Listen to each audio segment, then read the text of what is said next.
Hello everyone, my dear audience and viewers, যারা আমাকে দেখছেন আশা করি সবাই অনেক ভালো আছেন। আমি প্রত্যেককে আন্তরিক শুভেচ্ছা, প্রাণঢালা অভিনন্দন জানাচ্ছি। যারা নিয়মিত আমার ভিডিও দেখেন এবং আগে পরে সবসময় আমার ভিডিওর সাথে অ্যাক্টিভ থাকেন, আশা করি তারা আমাকে অনেক মিস করেন।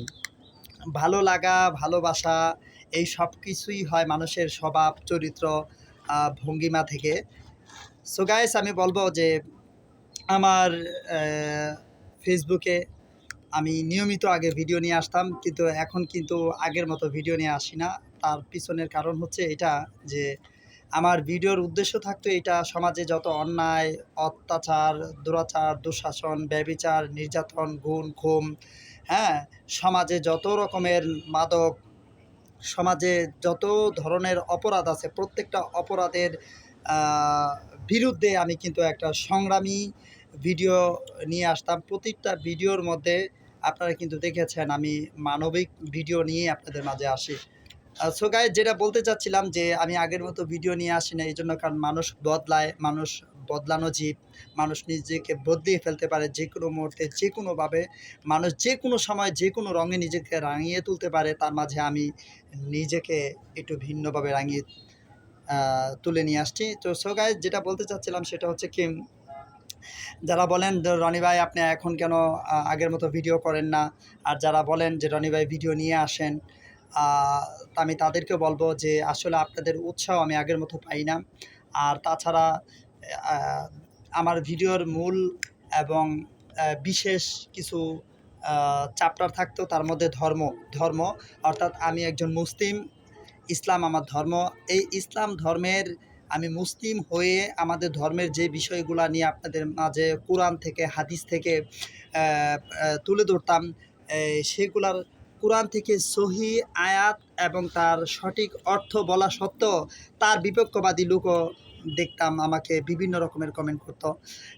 হাদিস থেকে, সহি হাদিস থেকে যখন খুব সুন্দর একটি বিষয় তুলে ধরতাম, সেটার বিপক্ষবাদিত্ব লোকও আমি দেখতাম।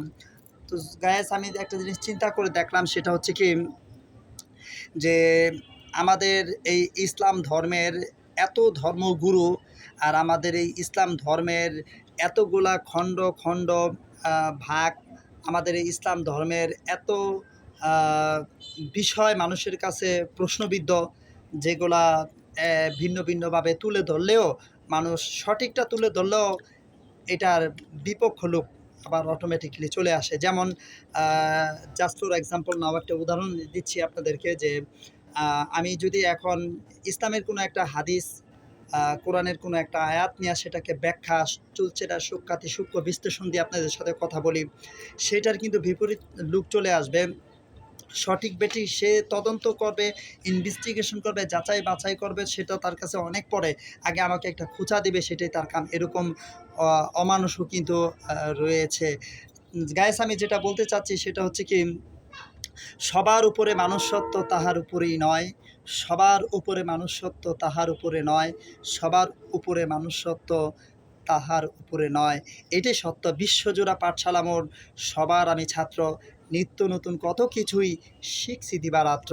পৃথিবীটা হচ্ছে শিক্ষার পাঠশালা, সেখানে আমরা সবাই শিখব, এটাই বাস্তবতা। পৃথিবীতে সবাই শিক্ষক, আবার সবাই ছাত্র। শিক্ষার কোনো শেষ নেই।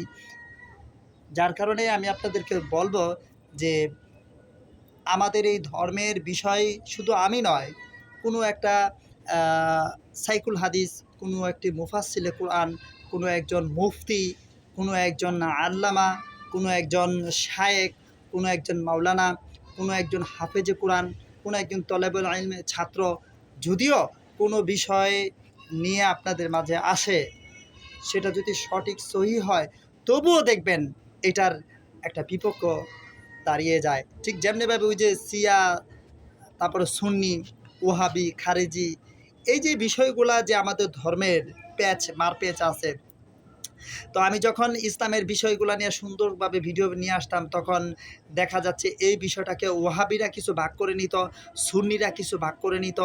এটাকে পরে একজনে আমাকে আরেকজনের দিকে টানতো।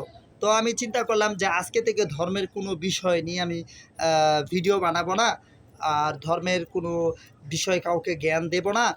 আমার মধ্যে যতটুকু আছে সেটার মধ্যে আমি সীমাবদ্ধ থাকতে চাই। আমি জানতে চাই এবং জানতে থাকবো। তবে ওই যে জানাতে চাই বলছি, সেই জানাতে চাওয়াটার মধ্যেই সম্ভবত অপরাধ।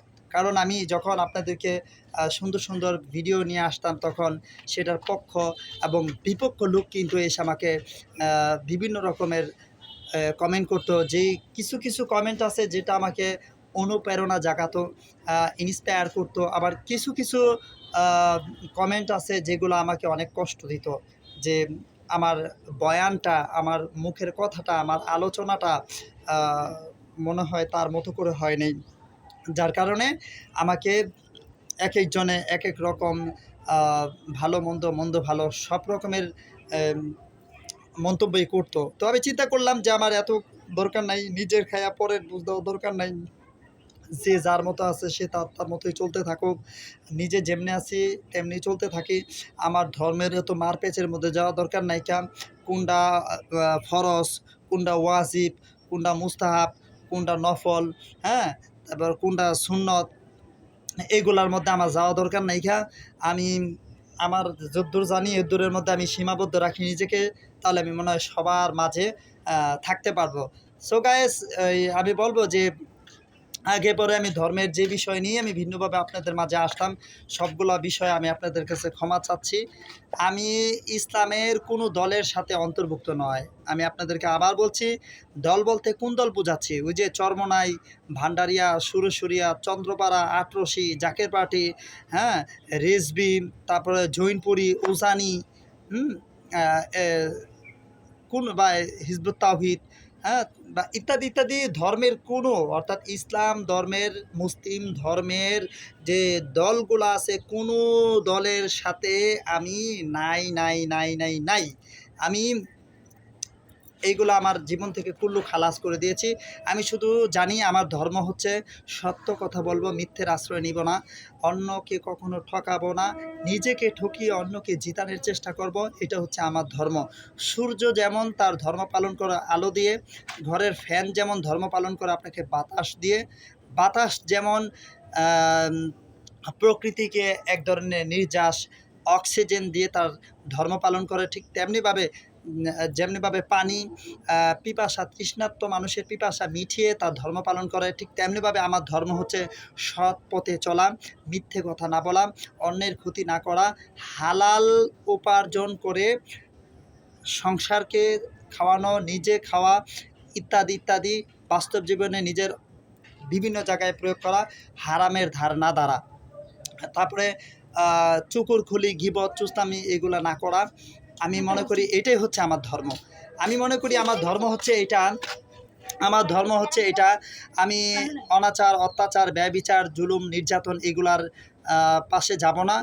আর সমাজে, আমাদের সমাজে আ কিছু গণ্যমান্য ব্যক্তি আছে যারা উম উম বেশধরা মানে ফেরেশতা বললে পারি আরকি। বেশধরা শয়তান বললে তো আবার বিপদে পড়তে হবে। বেশধরা ফেরেশতার কথা বলি আরকি। টুপি পরতেছে, দাড়ি রাখতেছে, হ্যাঁ? বড়, বড় আ স্ট্রাকচারের যেমন সমাজের মানে অনেক কথাই বলতে গেলে একটু চাইপা-চুইপায় রাখতে হয়। কারণ আবার এইটাও কে কোনভাবে টাইনা বিপরীত পাশে নিয়ে আবার আমার জন্য একটি বিপদের রাস্তার ছক্করে, সেটাও আমার মাথায় রাখতে হয়। সো গাইস, আমি বলব যে সত্যিকারের একজন ভালো মানুষ হওয়ার চেষ্টা করেন। আর আল্লাহর সাথে ফাইজলামি করা যায়, আল্লাহর সাথে ফাইজলামি করা যায়, হ্যাঁ? আল্লাহর সাথে ফাইজলামি করা যায়। আবার আল্লাহর কাছে ওই ফেরাউনের মতো গোপনে মাপও চাওয়া যায়। এই রাস্তাটাকে পুঁজি করে যারা ওই টুপি পরে, দাড়ি রেখে, পাঞ্জাবি পরে, তসবিহ হাতে নিয়ে সমাজে খুব সুন্দর বুক ফুলিয়ে চলেন, আর রাতের অন্ধকারে আর মানুষের লুকচোখের আড়ালে ঘুষ খান, সুদ খান, একজনের বাড়ি করতে গেলে সেখান থেকে চাঁদা নেন, একজনের জায়গা আরেকজনকে বুঝায় দিতে গেলে সেখানে একটা বিচারের মাঝখানে বিচারক হয়ে আবার সেখান থেকে গোপনে কিছু টাকা হাতিয়ে নেন, আবার টাকার বিনিময়ে পক্ষপাতিত্ব করেন। আমি এই বেশধরা লোকগুলার কথা বলতেছি আরকি। যে আল্লাহর সাথে ফাঁকিবাজি চলে, এইজন্য চালান কারণ আল্লাহ তাআলা তো সবুরকারী, আল্লাহ নিজেও সবুরকারী এবং আল্লাহ তাআলা সবুরকারীকেও ভালোবাসে। বান্দা যখন অনেক বড় একটা অপরাধ করে ফেলে, তখন আল্লাহ তাআলা সাথে সাথে তার এটার বিচার করে ফেলে না। বান্দাকে একটা সুযোগ দেয়। বান্দা যদি ক্ষমা চায়, সে ক্ষমার অপেক্ষায় আল্লাহ থাকে। বান্দা যদি ক্ষমা চায়, আল্লাহ তো দয়াল সাগর, ক্ষমা করনেওয়ালা, ক্ষমা করে দিবে। তো এইজন্য বলব যে বেশধরা বেশভূষা যে ধরনের ফেরেশতাগুলো আছেন, শয়তান বলব না, বলছিলাম, হ্যাঁ? আমি তাদেরকেও বলব, ভালো হয়ে যান, ভালো হয়ে যান, ভালো হয়ে যান। আল্লাহ কিন্তু ছাড়বে না। এই যে কথা আছে, আল্লাহ ছাড় দেয় কিন্তু ছেড়ে দেয় না। আল্লাহ ছাড় দেয়, আপনি আল্লাহর কাছে ক্ষমা চাবেন, সেজন্য আল্লাহ ছাড় দেয় আপনার ক্ষমার অপেক্ষায়। আপনি যদি আল্লাহর কাছে ক্ষমা চান। গাইস আমি বলব যে আবার এরকম অনেক লোক আছে, সমাজের গণ্যমান্য ব্যক্তি আছেন, যারা অন্য ভিন্ন মানুষের সাথে চলাফেরা করে, একটু ভিন্ন শয়তানি শক্তি হাসিল করে, রাজনৈতিক শক্তি হাসিল করে দেখা যাইতেছে সমাজের অনেক ব্যভিচারের সাথে জড়িয়ে আছেন, গোপনে অনেক ধরনের অপকর্মকাণ্ডের সাথে জড়িয়ে আছেন, অনেক ধরনের শয়তানির সাথে নিজেকে মিশ্রণ করে রেখেছেন, কিন্তু সমাজে লোক সমাজে মানুষের কাছে আবার অনেক ভালো একটা পরহেজগার ব্যক্তি বলে নিজেকে পরিচয় দিচ্ছেন। গাইস আমি আপনাদেরকে বলবো যে আহ, আপনাদেরকে এটাই বলবো যে পৃথিবীর কেউ না দেখুক, আল্লাহ দেখে, এই কথাটা যেমন সত্য, যে আপনার বিচার পৃথিবীর কেউ করতে না পারুক, আল্লাহ করবে, এটাও যেমন সত্য, ঠিক এটাও তেমন সত্য যে মানুষের সাথে আপনি যেরকম করবেন, প্রাকৃতিক ন্যায় আপনার সাথে ঠিক তেমনটা হবে। এটাই কিন্তু সত্য, শুধু সত্য না, এটা মহাসত্য। সো গাইস, ভিডিও আমি অনেক বড় করব না। আমার ভিডিওর মূল বিষয়টা হচ্ছে এটা, যে আমি আগের মতো ভিডিও নিয়ে আসি না, আর আমি আর ভিডিও নিয়ে আসবো না অ্যাভেলেবল। আর আমি পূর্বে যে ভিডিও করেছিলাম বিভিন্ন বিষয়ে, সেই ভিডিওগুলার আপনাদের কাছে, সেই ভিডিওগুলার পক্ষ নিয়ে আমি আপনাদের কাছে ক্ষমা চাচ্ছি। আপনারা ক্ষমা সুন্দর দৃষ্টিতে দেখবেন, আমাকে ক্ষমা করে দেবেন। যদি আমার কোনো ভিডিওর কোনো বিষয় আপনাদের কারো কোনো মস্তিষ্কে বাসা বেঁধে থাকে এভাবে, যে রনি তো অমুক অমুক অমুক তমুক তমুক তমুক, এটা এটা এটা সেটা সেটা সেটা, এটা নিয়ে যদি কেউ আমার প্রতি কোনো রাগ থাকে, গুসা থাকে, জিদ থাকে, তিতিক্ষা থাকে, এগুলো আমাকে আল্লাহর হস্তে মাফ করে দিবেন, মাফ করে দিবেন। আমি এখন এটাই বলবো যে আমি সুস্থ সুন্দর জীবন যাপন করব, হালাল উপার্জন করব, সত্য পথে চলব, এবং মানবতার দৃষ্টিকোণ থেকে নিজেকে সবসময় গুছিয়ে রাখবো, যাতে করে আমার দ্বারা কোনো অন্যায় অপরাধ না হয়, যাতে আমার দ্বারা কারো কোনো ক্ষতি না হয়, যাতে আমার দ্বারা কেউ কোনো বিপদে না পড়ে, এদিক দিয়ে নিজেকে গুছিয়ে রাখবো, এটাই হচ্ছে আমার ধর্ম। আর বলছিলাম যে শুধু আমি না, আপনি দেখেন এত বড় সুমধুময় কণ্ঠসুর এই মিজানুর রহমান আজহারি, উনি কত সুন্দর ওয়াজ করে, ওনারও কিন্তু পক্ষ বিপক্ষ লোক আছে। তারপর দিয়া আপনার চরমনাই পীর সাহেব ওয়াজ করে, ওনারও কিন্তু পক্ষ বিপক্ষ আছে। তারপর দেওয়া হচ্ছে আপনার হাফিজুর রহমান যুক্তিবাদী, তারও কিন্তু পক্ষ বিপক্ষ আছে। আবার তুফাজ্জল হোসেন ভৈরবী, ওনারও কিন্তু পক্ষ বিপক্ষ আছে। অর্থাৎ আমি একটা জিনিস গবেষণা করে দেখেছি, খুব সুন্দর অ্যানালাইজ করে দেখেছি, এই ইসলাম ধর্মের যে কোনো বিষয় নিয়ে যদি আপনি কারো 10 জনের সামনে, 20 জনের সামনে কোনো ওয়াজ করেন, সুন্দর বয়ান করেন, এই 10 জনের মধ্যে 2 জন হইলেও আপনার ভুল ধরব। কারণ আমি এটা নিয়ে অ্যানালাইজ করে দেখেছি যে ইসলামের কোনো বিষয় নিয়েই কেউ একমত না, কোনো বিষয় নিয়ে একমত না। যদি কেউ বলে ইসলামের এই বিষয়ে সবাই একমত, ওই বিষয়ে সবাই একমত, অমুক বিষয়টা যদি আবার তুলে ধরে তার বিশ্লেষণে যান, আবার দেখবেন তার দ্বিমত পোষণ লোকগুলো আবার খুব সুন্দরভাবে বেরিয়ে আসবে। কিভাবে বেরিয়ে আসবে? ওই যে মাটি খুঁড়তে গিয়ে কিছু বেরিয়ে আসে না, এরকমভাবে বেরিয়ে আসবে। সো গাইস, অনেক ভালো থাকেন, ভিডিও আর বড় করছি না, আমাকে সবাই ক্ষমা করে দিবেন। আমি আপনাদের মাঝে ধর্মের কোনো বিষয় নিয়ে আর কোনো দিন ভিডিও নিয়ে আসবো না, ইনশাল্লাহ। ধর্মের কোনো বিষয় নিয়ে আমি ভিডিও নিয়ে আসবো না। এই একই কথা ঘুরে ফিরে বারবার বলছি, ধর্মের কোনো বিষয় নিয়ে আমি না, যে কেউ যদি ভিডিও নিয়ে আসেন, এটা ভুকামি ছাড়ার কিচ্ছু না, কিচ্ছু না। কারণ ধর্মের কোনো বিষয়ে সবাই একমত না। যদি একমত থাকতো, যদি একমত থাকতো, সমাজে ওই মায়ের জাত, নারীর জাত, তারা আর ধর্ষিত হইতো না। যদি সবাই একমত থাকতো, তাহলে সমাজে বেশভূষা ধরা, ও তসবিহ লওয়া, আতর, লোবান, সুরমা, চন্দন, পাঞ্জাবি পরা, বড় বড় দাড়ি রাখা, পরেজগার দেখানো, বেশ ধরা ফেরেস্তা, ওই যে বলছি শয়তান বলবো না, এই লোকগুলাও অপরাধে জড়াতো না। সো গাইস, অনেক ভালো থাকেন। ভিডিও অনেক বড় হয়ে গেছে, ধৈর্যের সহিত দেখেছেন, তাই অনেক অনেক ধন্যবাদ। আসসালামু আলাইকুম রহমতুল্লাহি ওয়া বারাকাতুহু।